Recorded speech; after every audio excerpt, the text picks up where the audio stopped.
Okay, perfect. So thank you again. This talk will be a talk at the intersection of number theory and dynamical systems, but I will focus on the dynamical aspects of it. So I'll rush a little through the number theoretic motivation, because I think the geometric application that we have here would be probably of more interest to the audience. So this is joint work with my postdoc Matthew Welsh in Bristol. And, well, I'll talk to you about geodesic random line processes and the roots of quadratic congruences. Do I need to do something to be able to click? Ah, good. So let me start with the motivation. We consider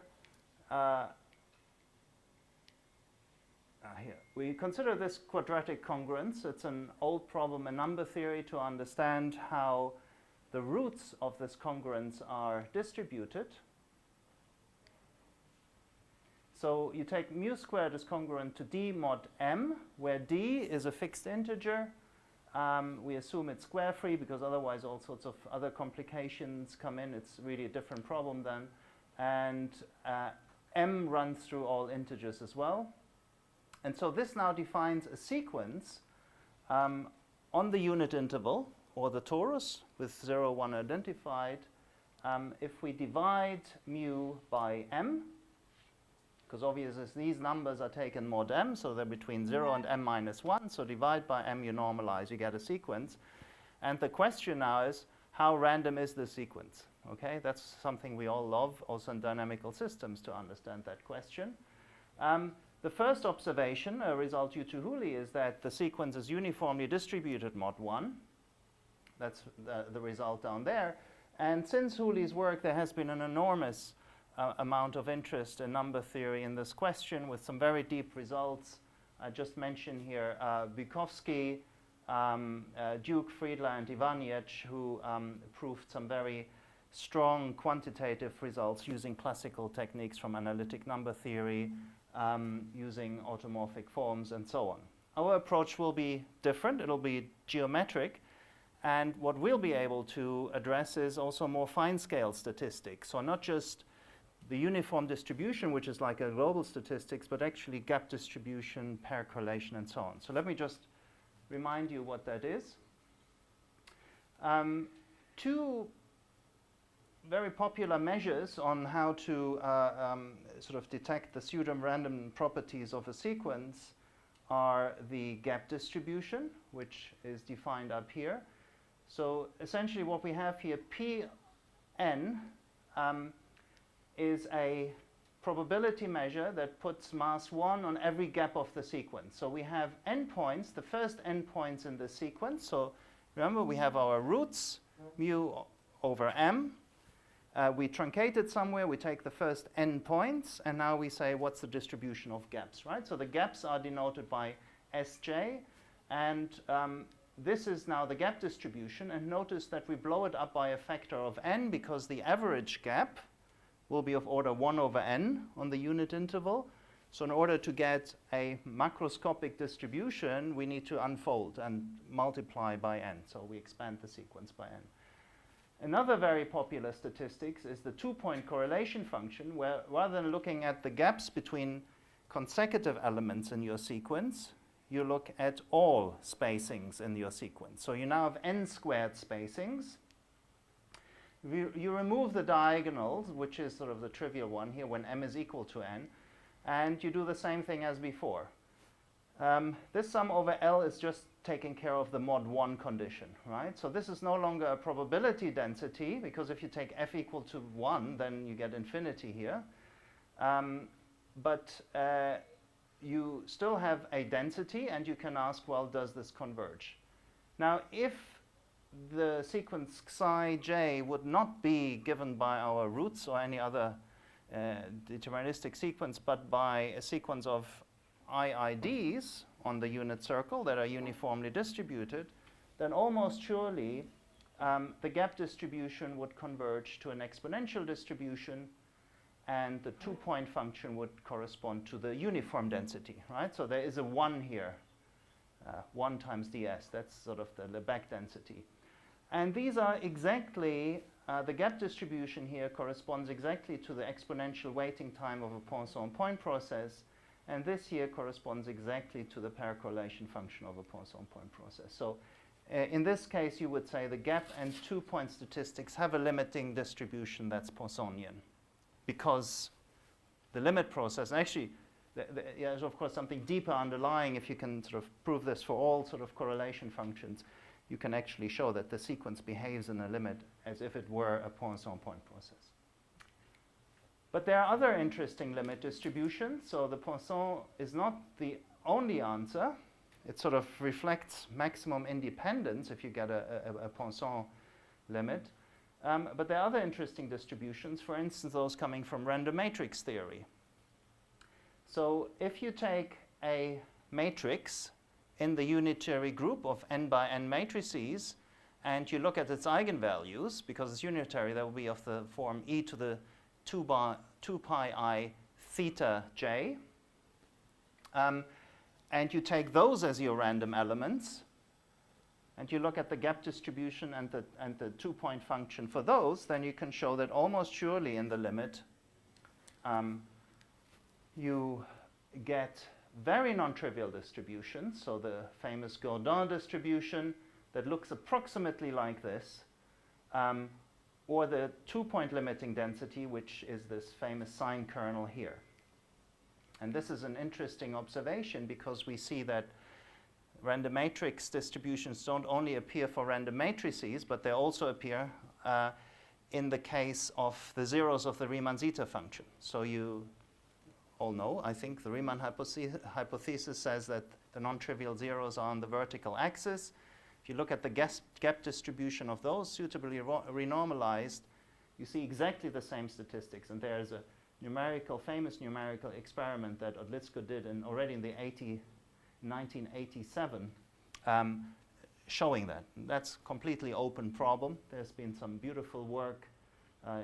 Particularly, I recommend this paper by Rudnick and Sarnak here, if you're interested to learn more about this. So this is just to say that there are important questions around understanding the limiting gap pair correlation, other local statistics of sequences, and we see some really interesting universal answers. You had a question. What is the group UN that you are taking in the last slide? So it's just the group of unitary n by n matrices. Okay. And random means with respect to Haar measure. Okay. Yeah, that's a probability measure. It's a compact group, so you have a uniquely defined UN invariant measure on this. Great. There are other interesting sequences where people have understood what the limiting gap distribution should be, but we are unable to prove. For instance, if you look at n squared alpha mod 1, we all expect the limiting gap distribution to be exponential, and it's really easy to do some numerical experiments here. Of course, n squared alpha is also interesting for from a dynamical point of view, because this is what you get when you look at skew translations, for instance. You want to understand the statistics of those. We don't know. We have no way of proving, even for almost every alpha, even for random alpha, that the gap distribution should be Poisson. So Sinay actually believes that it's not Poissonian, but Rudnick, Sarnak, and Sararescu have this as a conjecture. So I'm not going to talk too much about it because I want to come to the dynamical aspect. Does Sinay has a conjecture? He believes it doesn't converge because he did some moment estimates and showed that they converge if you look at, he looked at n squared alpha plus n beta and took moments, and sufficiently high moments diverge. But that doesn't mean, of course, that you don't have convergence in probability, which is the conjecture, that even though moments diverge, and the divergence of the moments comes from rational alpha and beta, from those neighborhoods. So even though you integrate with respect to Lebesgue measure, if you take alpha and beta random, yeah, uniformly distributed, you start picking up those rational neighborhoods. Okay, so here is our observation for the sequence I told you about in the beginning. So I hope you're convinced that it's hard to prove convergence of gap distributions, pair correlation, and so on, for a given deterministic sequence. Here is our result. So we show that if you take those roots of quadratic congruences for a fixed d, this picture here is for d equal to 2, and you order them in the unit interval by increasing denominator m, you plug in the 2-point function, you do a numerical experiment, and you see this blue histogram here. So that's a numerical calculation. You also see a red curve here. Maybe you don't see it because it's red, but there's a red curve overlaying it. That's our theoretical prediction. It's a theorem that says that indeed the 2-point function for this quadratic sequence of quadratic roots converges, and the limit is given by an answer that looks like this. And I'll tell you where this is coming from. So that's what the talk is going to be about, to show you how you can use dynamical systems methods to prove this result. If you take another d, you get a different answer. So this is d equal to 3, d equal to 10, and so on. Right? And remember, the Poisson answer would just be a straight line going from -1 to 1. I think I can't draw it, but this would be the... Should it become flat if d is very large? Bear with me, Stefano. So this would be the Poisson answer. And it should go to plus or minus 1. When d is large? Yes. Who asked? Stefano, yeah. Annoying you. No, I recognize your voice. When d is large, I think it should go to a Poisson answer. Yeah. But we haven't proved that yet. So that's certainly one thing on my list. I don't know how easy this will be. But you'll see why it should be when I go through my talk. Now, come on. I need to... No. Okay. We can also do higher order statistics. So we can actually prove the convergence of all endpoint correlation functions, of gap distribution, next to nearest gap distribution, joint distribution, everything. So we can prove, in other words, that if you think of the points given as a point process, that in a vague sense, it converges to a limiting point process. But I'm not going to bother you with that here. Right, so that's just the statement of the most general theorem that implies the convergence of the gap distribution. And if you can prove what we do, the convergence of all moments, so that we can also do, then this implies convergence of pair correlation and higher correlation functions. I'll let you stare for it a little bit. So there exists a random point process xi depending only on d, such that for every Borel probability measure that's absolutely continuous with Lebesgue, we have convergence of this point process on the previous slide. Maybe I should have just told you here what this is. So what we do here is we put a delta mass on every point of the sequence, then we shift it by xi, and blow it up by n. And the sum over k is again just to take care of the mod 1 condition. So in other words, you have your unit interval, okay? You have the first n points. At each point, you put a delta mass. Then you make it periodic. That gives you a point set in all of R. And then you shift it randomly by xi. And then you say, okay, now I want to count how many points of my random point process fall into a fixed interval, or fall into this fixed interval and that fixed interval, or any number of fixed intervals. So it's actually then a random point process. It's not very random because the only randomness is in the shift. It's a bit like in dynamical systems when we say, we have the return times and we look at a random initial condition. Here the randomness is in the shift. And so what we prove is this converges to a limiting point process. And from that you can read off everything you want. Okay, right. So now let me tell you how we solve this problem and prove the convergence. And for that we need just a little bit of basic hyperbolic geometry. So we're looking at the complex upper half plane with the usual Riemannian metric here that makes this a space of constant negative curvature -1.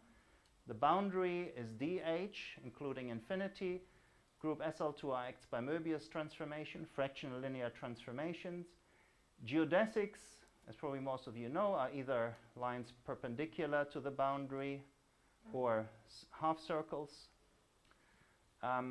perpendicular to the boundary. If you take a geodesic or a horocycle C, we define the stabilizer as the subgroup of all elements of our Möbius transformations that fix that line. In particular, important group here is gamma infinity, which is the group of Möbius transformation that just shift everything by 1 horizontally.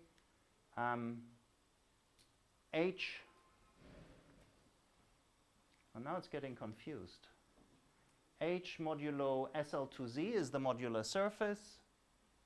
SL2R modulo SL2Z is the unitangent bundle of the modular surface, so you can parameterize SL2R in coordinates of the upper half plane times a rotation group, which tells you where the angle is going. And if you have a closed geodesic or a horocycle, gamma C will be a non-trivial subgroup of SL2Z, an infinite non-trivial subgroup. And vice versa, if you take any either hyperbolic cyclic subgroup, then you get then that stabilizes a closed geodesic. And similarly, for instance, this subgroup here would be an example of a subgroup of SL2Z of the horocycle. And so you already see here that I've made a mistake.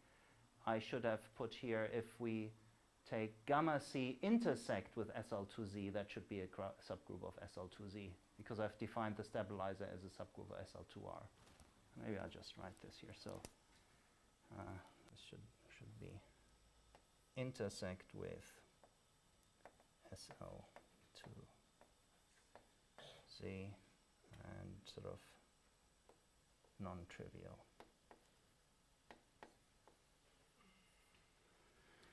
Okay, and now an important notion is here the top of a closed geodesic, or the top of a geodesic, sorry, not closed, the top of a geodesic. So here we have a geodesic, for example, and the top will just be the point closest to infinity.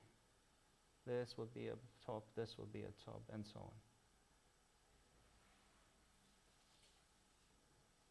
And that definition obviously doesn't quite work for these vertical geodesics, but there we could just declare it to be infinity. Great. So far everyone happy with that recap of no, it's not even a crash course, this recap of some notions of hyperbolic geometry.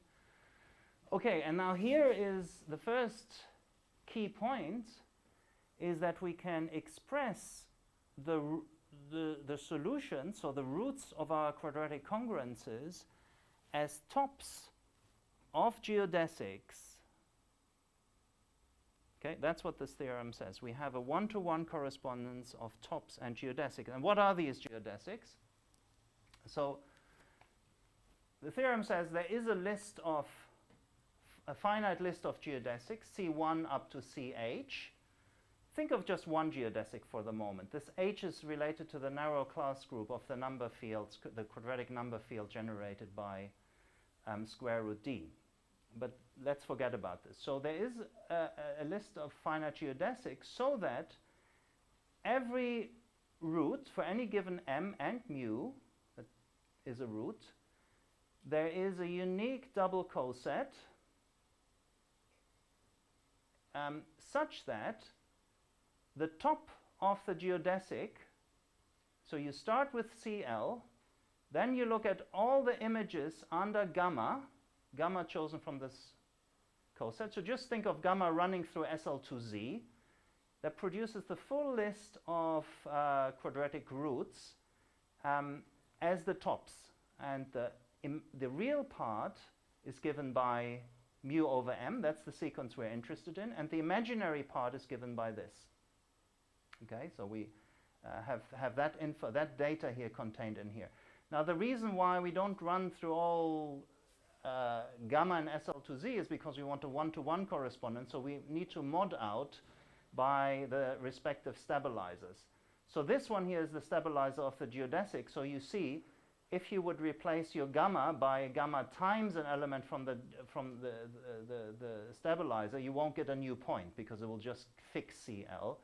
And similarly, the gamma infinity, which is just the shift by 1 in the horizontal axis, that will just be the mod 1 condition. Yeah?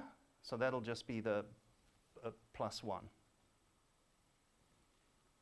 Good. And it's vice versa. So that's point 2. And so this is something that, for instance, if we look at the case d equal to 2, that has narrow class number 1. So this is just means that the list of geodesics here, there'll be just one. So there'll be just one geodesic C1. So let me draw C1. It goes from minus square root 2 to, sorry, this is not minus square root 2. It should be somewhere here. Right? Correct me if I do something stupid. I should know where square root 2 is, and then we draw a geodesic. So that's C1. I'm going to go down here. This looks terrible. What do I do to undo this? Help. I don't have cancel anymore. Okay, you got to live with this trajectory. and so this would be the top. So that's actually one of the solutions that we have. And now the other solutions we get from all the images of this geodesic under gamma, right? That's the claim of the theorem. So you can picture that. And it also corresponds to a closed geodesic once you project it down to the modular surface. And here's how the closed geodesic looks like. So this is just the geodesic that you get if you translate this one.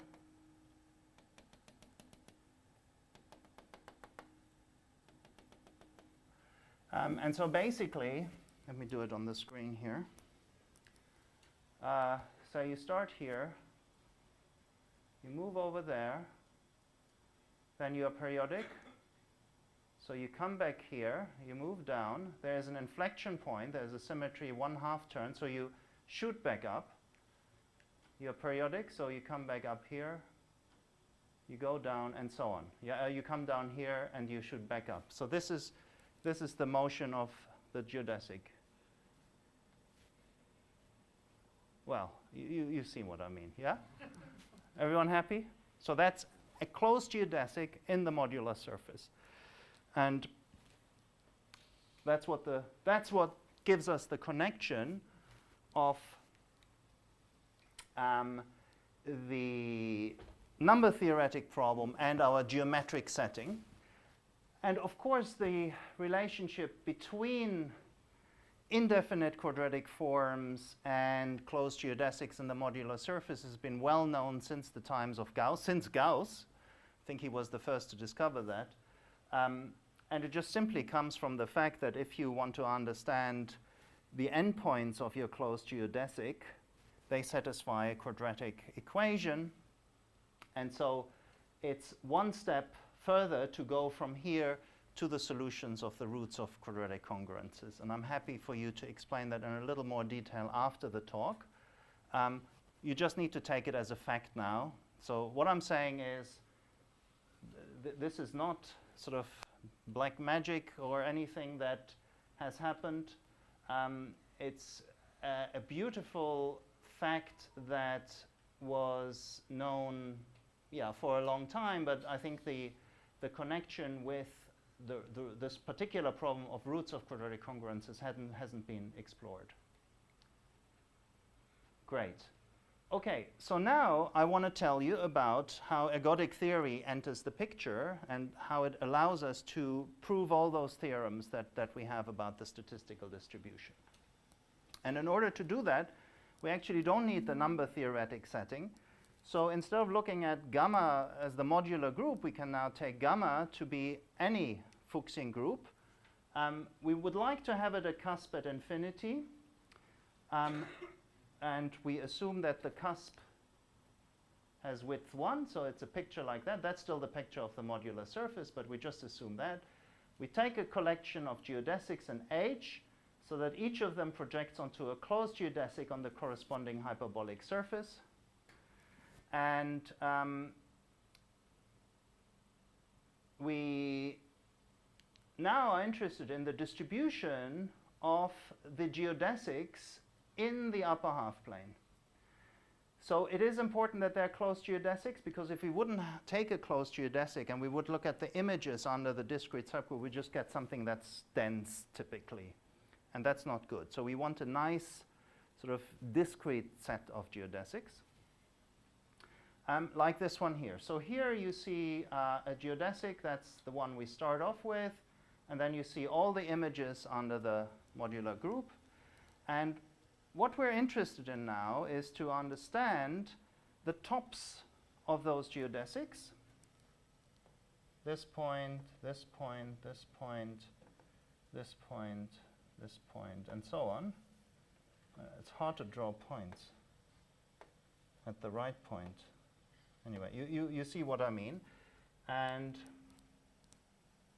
what was the trick? I can't change color as well, right? I don't want to do this. No, this is a bad idea.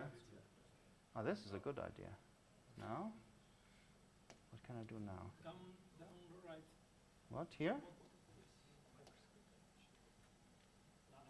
Okay, never mind. You have to go. I have to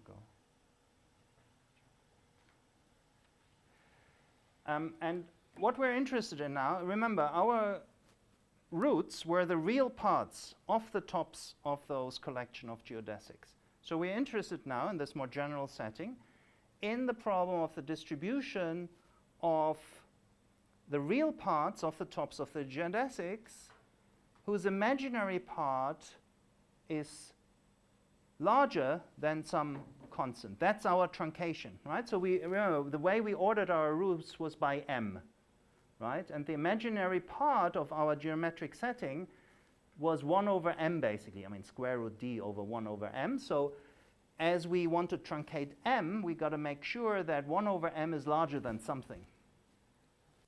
So what the problem here really is to look at, let me get another color. Okay. Of it's mod 1, so we just look into the strip here, and we want to look at all geodesics whose top is in this green region. So let me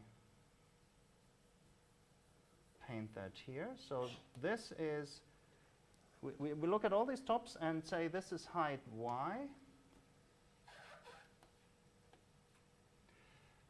And y goes to 0. And we want to now understand the distribution of the real parts. So the real parts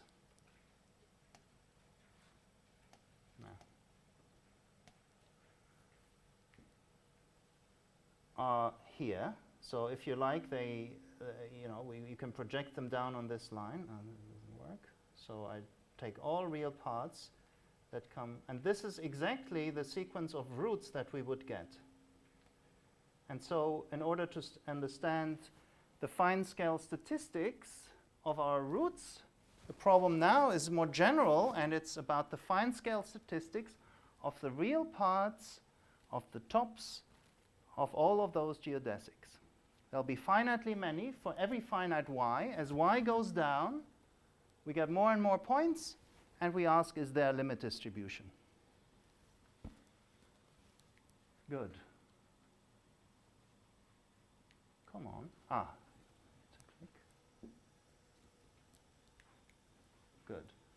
So in other words, we need to understand the number of points in small intervals. So let's look at this first equation here. So what we have here is we have x and y. Y is our truncation parameter that I had on the previous slide. So let me just try to draw this here again. Or maybe it comes on the next slide, I think. And we say now, well, this was the sort of yellow region that I've drawn. No, this is not the yellow region. I'll draw this in a minute. So let me just see if I've got that picture on the next. No, I need to show you. I need to draw this here. Let me see if I find enough space. So the situation is the following. So we have our upper half plane. We have the region that I drew in green and filled with yellow that goes from minus a half to a half, and that's, as you remember, taken mod 1. And then here we have the height y.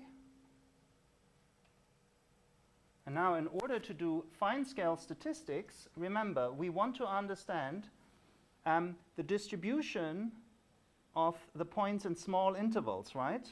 That's how you characterize the distribution of the point process. And that interval is randomly shifted.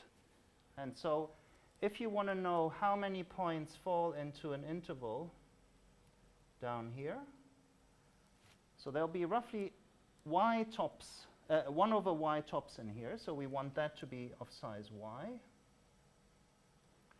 So what that means geometrically is that we're looking at those tops with real parts in this very narrow strip of width 1 over y with a boundary at height y.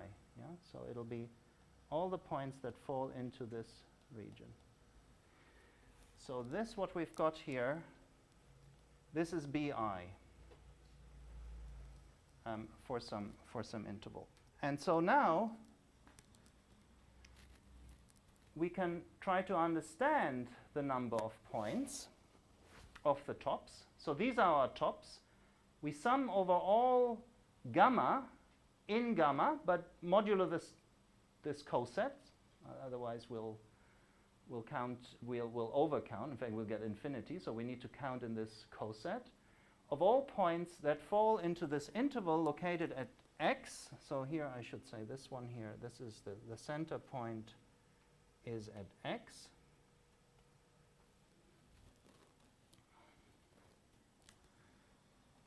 That's what we've got.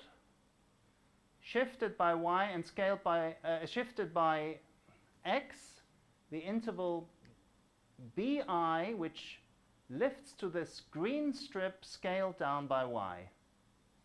Is this sort of clear to everyone here? So this is now a thing that has width y and this height. And there is another misprint. I've given this talk already a few times, and I never noticed these misprints. It's because it's not a live performance, I guess. Right? So does that make sense? So this is exactly our counting problem. And x here you think of a random variable, because we want to understand what's the probability, say, that there are k points in this green strip. So this is being scaled down. And now the beautiful thing here of hyperbolic geometry is, first of all, that you can undo the mod z condition here. Because this is in this strip, so all points that lie out here, you don't really care about. They won't be counted anyway, so you can remove them. And then you can write the translation as a Möbius transformation represented by the matrix 1x01, because that is the Möbius transformation that shifts by x. And the dilation ay, which is just given by this matrix, because that corresponds to z goes to y times z, right? That's a multiplication yy. And so what this signifies here is that we've introduced now a group action, right? Our Möbius transformation. And remember, y goes to 0 and x is random. So we sort of want to integrate over x. X parametrizes the horocycle. X is just the horocycle flow. And nx times ay is nothing but a horocycle, closed horocycle, vertical horocycle, translated down by y. Yeah, so in fact, the x that you see here just is parametrized by precisely this orange curve here, this horocycle. And it's evidently a closed one, and it evidently goes down to the boundary as y tends to 0. No? Okay. Right. Now, what we are going to show is that there is going to be a limiting process, and we are going to use the equidistribution of closed horocycles converging to Haar measure on SL2R modulo gamma. And that will show that our limiting point process is given by the process that you get when you replace here nxay by a g, and g is distributed according to Haar measure. That's our limiting process. And the beauty is it's all well defined, it all makes sense. So I'm just going to generalize what we had on the previous slide by basically replacing nxay by a general g. And then the function you get for nb looks like this. So note that the function we were interested in originally is nixy.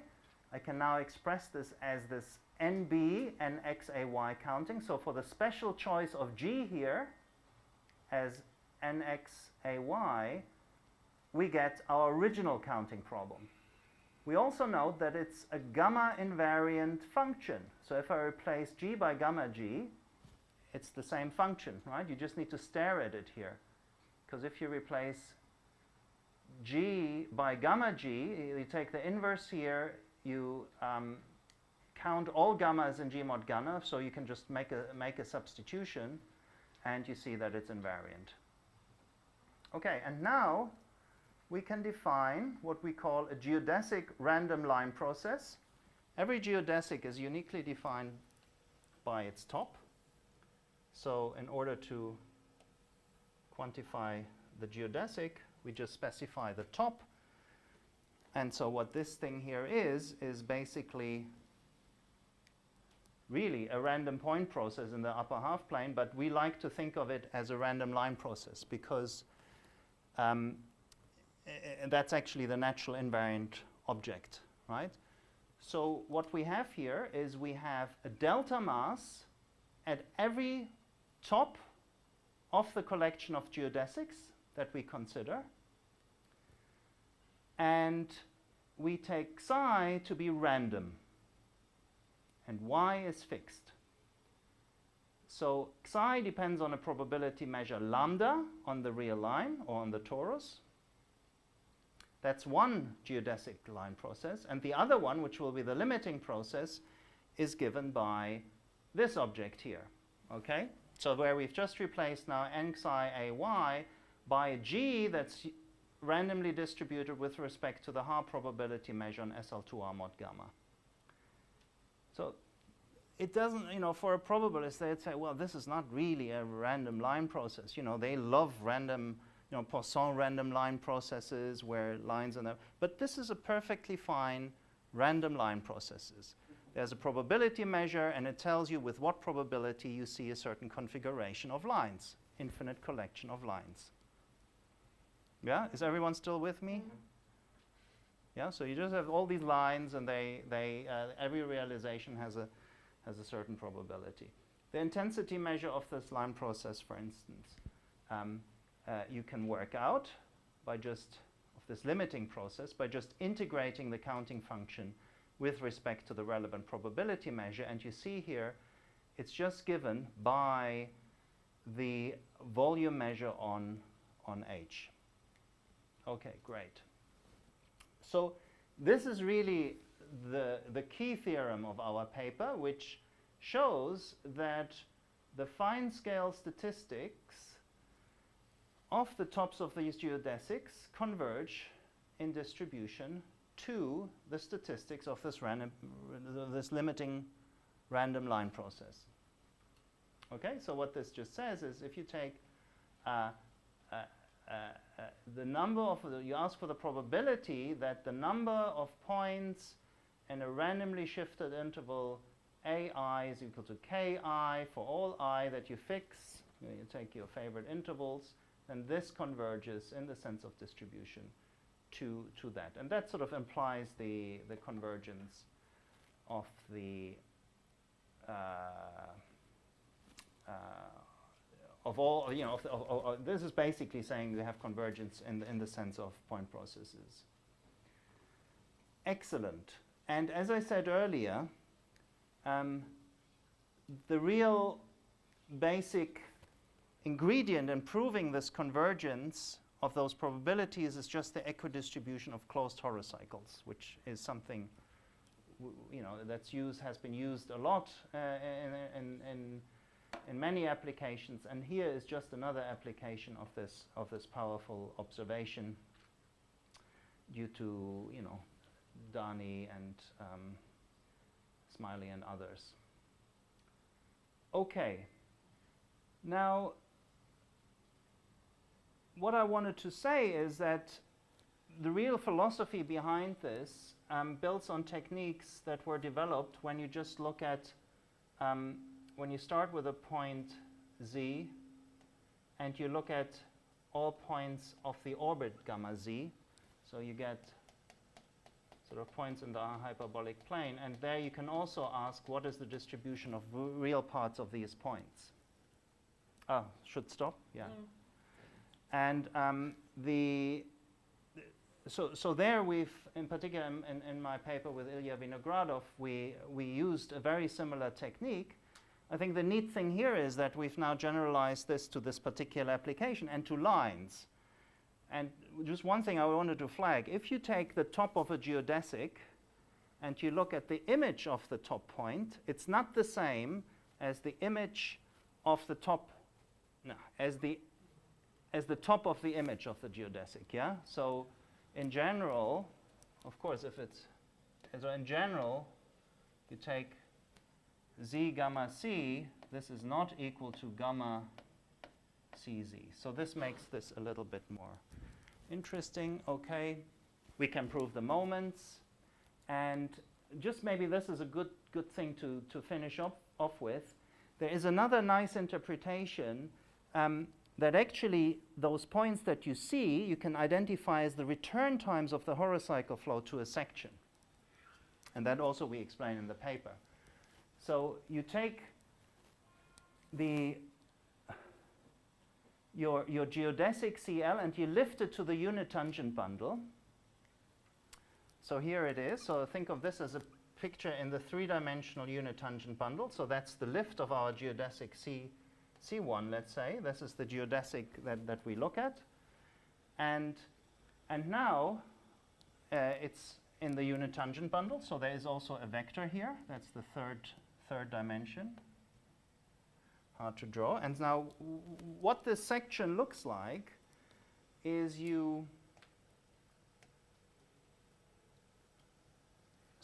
start with your geodesic, then you turn by 90 degrees. That's this matrix here. And then you move in this direction, in the orthogonal directions here, and you get something that looks like this.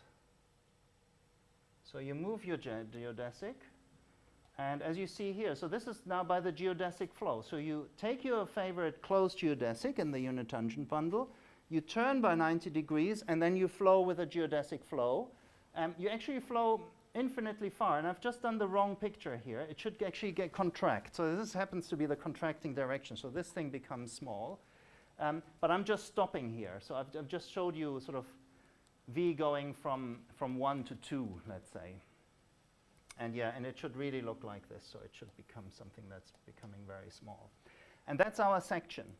And so those numbers that you see, so the roots of the quadratic congruences are actually the return times under the horocycle flow for this section.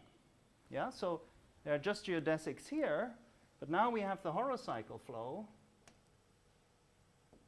that starts somewhere on the section, flows, and comes back.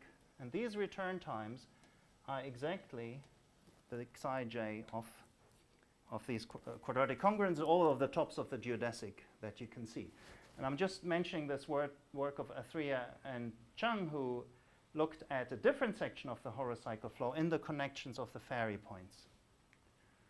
Right, I think I'm almost there. If I can move just to this next slide. Yeah, I'm sorry, my pictures aren't very good. I should have practiced more on this thing. And yeah, and we can prove sort of return theorems also for the distribution of those intersection points, which is really the which really gives us directly the gap statistics now, because the return time now becomes the gap between consecutive elements, yeah?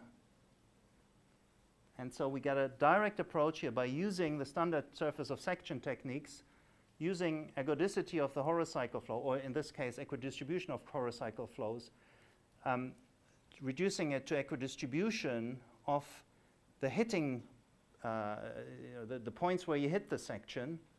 So the uniform distribution for that gives you the distribution of the return points and the return times. Good. And you can then also define sort of conditioned geodesic line processes, but let me not go there. This is related to palm theory. Here's just the formula. Maybe I'll close with this. This is the formula of the two-point function. Okay? So it's still very complicated. It's a sum over double cosets. But it's all explicit, and the red curve that you've seen is just a sort of a computation of this formula. It's an infinite sum, but you can evaluate it to any accuracy. It's probably easier to see on that screen. That we have. And here's just the picture again of these three examples that we've looked at. Right, thank you very much.